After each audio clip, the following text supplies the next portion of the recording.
There's a movement in cities across the country to raise the minimum wage to $15 per hour.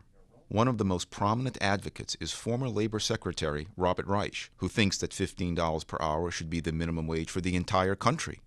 This is a bad idea. Here are 3 reasons why. First of all, it would kill jobs.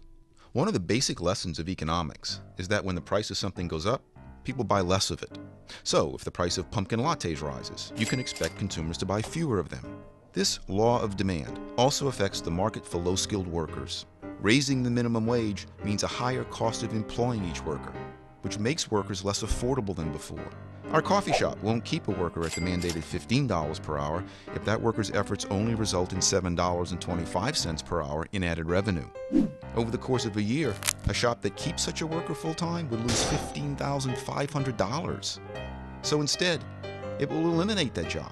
And evidence shows that employers in fact do respond in this way to minimum wage hikes. Recent research by economists Jeffrey Clemens and Michael Wither finds that 1.4 million jobs were destroyed in the late 2000s when the minimum wage rose across all 50 states by an average of nearly 30%.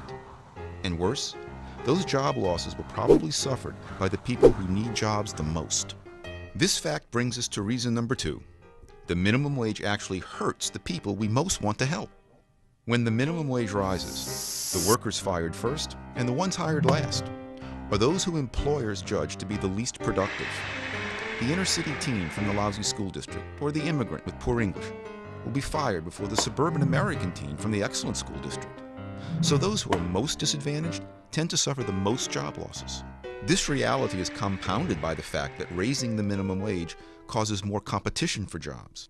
A supermarket job that once paid $8 per hour draws more applicants when it pays $15 per hour.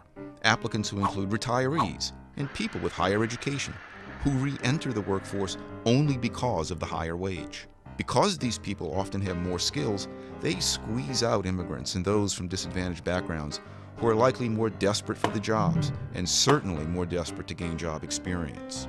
The third reason is that minimum wage hikes aren't necessary to give deserving workers raises. 96% of American workers today earn wages higher than the current minimum wage, which proves that employers don't just pay the minimum that they're obliged to pay by law. Employers respond to the value that each employee adds so they can retain the best talent. It's expensive to train new employees, and businesses don't want to lose good workers to their competitors. So they raise worker pay voluntarily as employees gain more skills and experience. But when government imposes such raises by hiking the minimum wage, some of the least experienced workers will not only lose their current jobs, they'll find it incredibly hard to find other jobs. In essence, the minimum wage cuts off the first rung on the employment ladder, and it's that first, lowest paying rung that provides the skills and experience workers need to reach the next rung and to continue climbing their way to a better life.